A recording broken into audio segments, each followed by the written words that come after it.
If you have any questions, please feel free to ask. Why do you think these CEOs are leaving your manufacturing council? Because they're not taking their job seriously as it pertains to this country. We want jobs, manufacturing in this country. If you look at some of those people that you're talking about, they're outside of the country. They're having a lot of their product made outside. If you look at Merck as an example, take a look where, take a look at where their product is made. It's made outside of our country. We want products made in the country. Now, I have to tell you, some of the folks that will leave, they're leaving out of embarrassment because they make their products outside. And I've been lecturing them, including the gentleman that you're referring to, about you have to bring it back to this country. You can't do it necessarily in Ireland and all of these other places. You have to bring this work back to this country. That's what I want. I want manufacturing to be back into the United States so that American workers can benefit. Let me ask you, why did you wait so long for the last neo-Nazi? I didn't wait long. I didn't wait long. I didn't wait long. I wanted to make sure, unlike most politicians, that what I said was correct, not make a quick statement. The statement I made on Saturday, the first statement, was a fine statement. But you don't make statements that direct unless you know the fact. It takes a little while to get the facts. You still don't know the facts. And it's a very, very important process to me. And it's a very important statement. So I don't want to go quickly and just make a statement for the sake of making a political statement. I want to know the facts. If you go back to my, in fact, I brought it.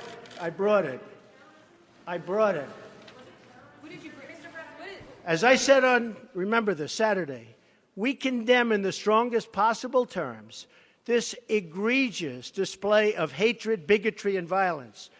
It has no place in America. And then I went on from there. Now, here's the thing. Excuse me. Take it nice and easy. Here's the thing. When I make a statement, I like to be correct. I want the facts. This event just happened. In fact, a lot of the event didn't even happen yet as we were speaking. This event just happened. Before I make a statement, I need the facts. So I don't want to rush into a statement. So making the statement when I made it was excellent. In fact, the young woman, who I hear is a fantastic young woman, and it was on NBC, her mother wrote me and said through, I guess, Twitter, social media, the nicest things, and I very much appreciated that. I hear she was a fine, really actually an incredible young woman. But her mother on Twitter thanked me for what I said. And honestly, if the press were not fake, and if it was honest, the press would have said what I said was very nice. But unlike you and unlike the media, before I make a statement, I like to know the facts. They don't. Here's Andrew Anglin in your house. How about a couple of infrastructure questions? Was that terrorism? Say it. What? The CEO of Walmart said you missed a critical opportunity to help bring the country together. Did you? Not at all. I think the country, look, you take a look. I've created over 1 million jobs since I'm president. The country is booming. The stock market is setting records. We have the highest employment numbers we've ever had in the history of our country.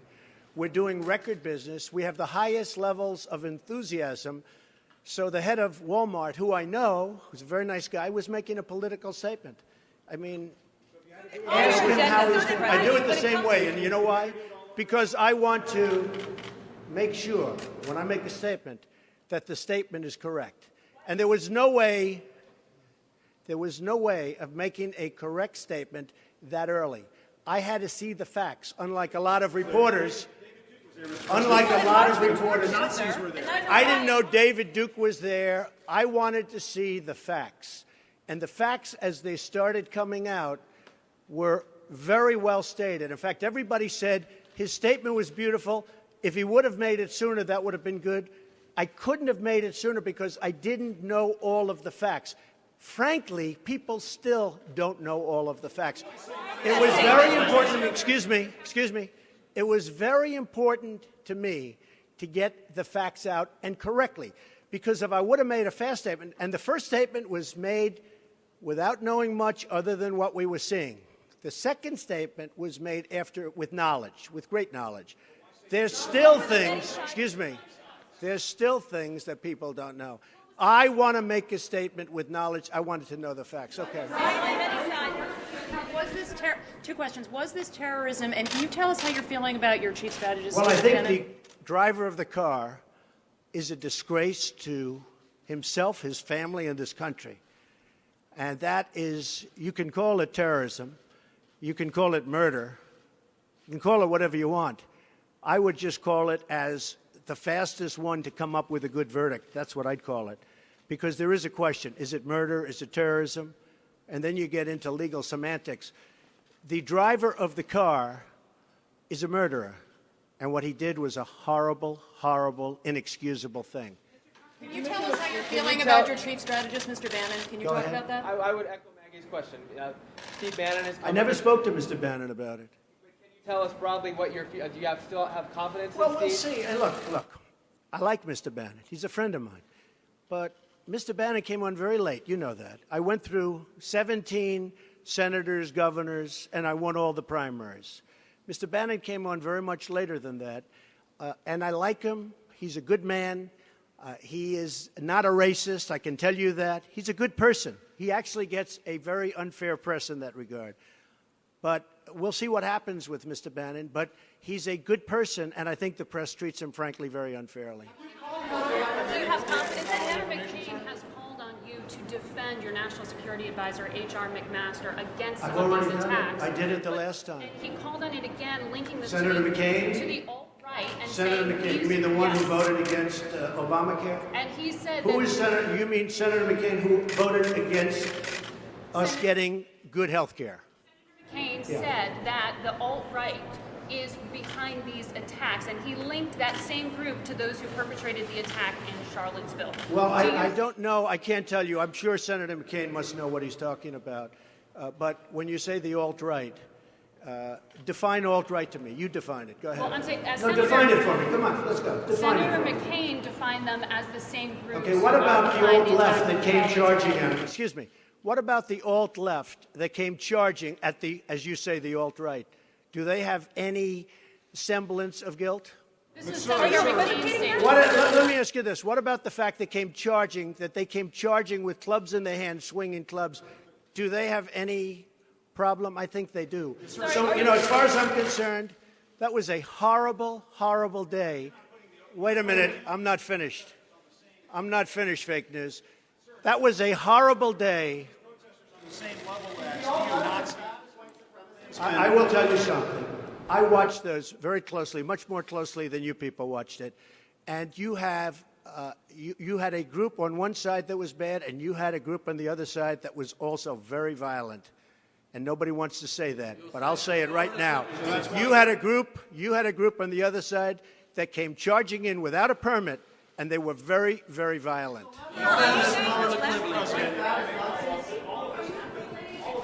Go ahead. Do you think that what you call the alt-left is the same as neo-Nazis? Those people, all of those people, excuse me, I've condemned neo-Nazis. I've condemned many different groups, but not all of those people were neo-Nazis, believe me. Not all of those people were white supremacists by any stretch.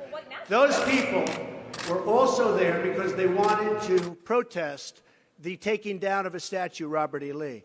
So, excuse me, and you take a look at some of the groups and you see, and you know it if you were honest reporters, which in many cases you're not, but many of those people were there to protest the taking down of the statue of Robert E. Lee. So, this week it's Robert E. Lee.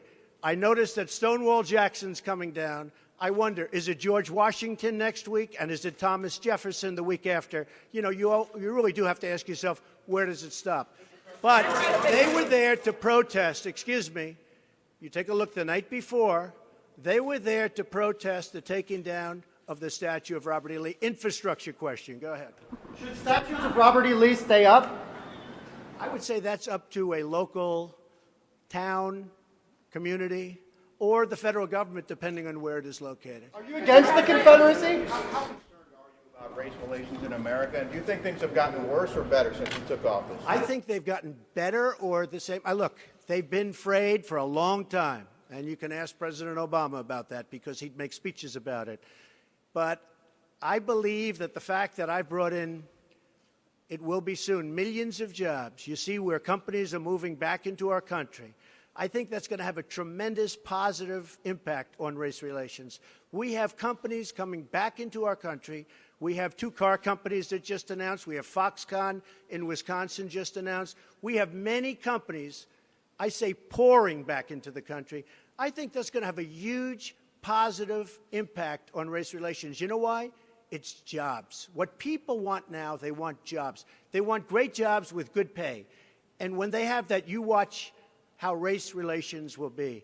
And I'll tell you, we're spending a lot of money on the inner cities. We're fixing the inner cities. We're doing far more than anybody's done with respect to the inner cities. It's a priority for me, and it's very important. Mr. President, are you putting what you're calling the alt-left and white supremacists on the same moral plane? I'm not putting anybody on a moral plane. What I'm saying is this. You had a group on one side and you had a group on the other, and they came at each other with clubs, and it was vicious, and it was horrible, and it was a horrible thing to watch. But there is another side. There was a group on this side, you can call them the left, or you've just called them the left, that came violently attacking the other group. So you can say what you want, but that's the way it is. On both sides, sir, you said there was hatred, there was violence on both sides. Well, I do think there's blame. Yes, I think there's blame on both sides. You look at both sides. I think there's blame on both sides, and I have no doubt about it, and you don't have any doubt about it either. And if you reported it accurately, you would say. Neo-Nazis started this. They showed up in Charlottesville. They showed up in Charlottesville to protest. Excuse me. They didn't put themselves down as neo, and you had some very bad people in that group. But you also had people that were very fine people on both sides. You had people in that group, excuse me, I saw the same pictures as you did. You had people in that group that were there to protest the taking down of, to them, a very, very important statue and the renaming of a park from Robert E. Lee to another name. Robert E. Lee are not the same. Well, no, George Washington was a slave owner. Was George Washington a slave owner? So will George Washington now lose his status? Are we going to take down, are we going to take down statues to George Washington? How about Thomas Jefferson? What do you think of Thomas Jefferson? You like him? Okay, good. Are we going to take down the statue? Because he was a major slave owner. Now we're going to take down his statue. So you know what? It's fine. You're changing history, you're changing culture, and you had people, and I'm not talking about the neo-Nazis and the white nationalists, because they should be condemned totally. But you had many people in that group other than neo-Nazis and white nationalists, okay? And the press has treated them absolutely unfairly. Now, in the other group also, you had some fine people, but you also had troublemakers, and you see them come with the black outfits and with the helmets and with the baseball bats. You had a lot of bad people in the other group too. Treated unfairly, sir. I'm sorry, I just didn't understand what you were saying. You were saying the press has treated white nationalists unfairly? No, I just didn't understand what you were saying. No. There were people in that rally, and I looked the night before. If you look, there were people protesting very quietly the taking down of the statue of Robert E. Lee. I'm sure in that group there were some bad ones. The following day it looked like they had some rough, bad people. Neo-Nazis, white nationalists, whatever you want to call them. But you had a lot of people in that group that were there to innocently protest and very legally protest because, you know, I don't know if you know, they had a permit. The other group didn't have a permit. So I only tell you this. There are two sides to a story. I thought what took place was a horrible moment for our country, a horrible moment. But there are two sides to the country. Does anybody have a final?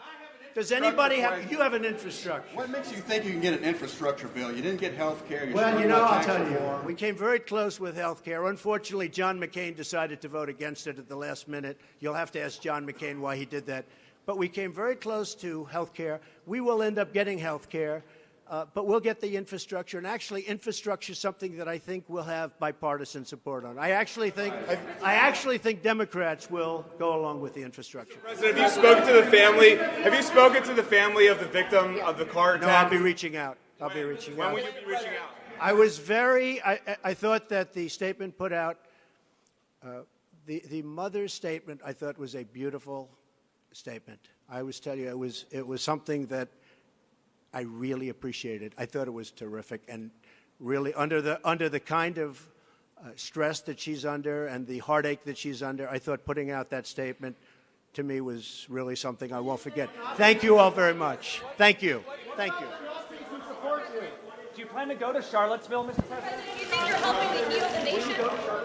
I own a house in Charlottesville. Will you go to? Does anyone know I own a house in Charlottesville? Where is it? Oh boy, it's going to be. It's in Charlottesville. You'll see. Is it near the winery or something? It is the winery. Will you go to visit to try to? I mean, I know a lot about Charlottesville. Charlottesville is a great place that's been very badly hurt over the last couple of days. But I own actually one of the largest wineries in the United States. It's in Charlottesville. What do you think needs to be done to overcome the racial divides? Well, I really think jobs can have a big impact. I think if we continue to create jobs, over 1 million, substantially more than 1 million, and you see just the other day, the car companies coming in with Fox, Foxconn. I think if we continue to create jobs at levels that I'm creating jobs, I think that's going to have a tremendous impact, positive impact on race relations. And what you said today, how do you think that will impact the racial? Because the people are going to be working, they're going to be making a lot of money, much more money than they ever thought possible. Your remarks so that's going to today. happen. And the other thing, very important, I believe wages will start going up. They haven't gone up for a long time. I believe wages now, because the economy is doing so well with respect to employment and unemployment, I believe wages will start to go up. I think that'll have a tremendously positive impact on race relations. Why haven't you been drawn to you, Mr. President? Was Trump Tower wiretap?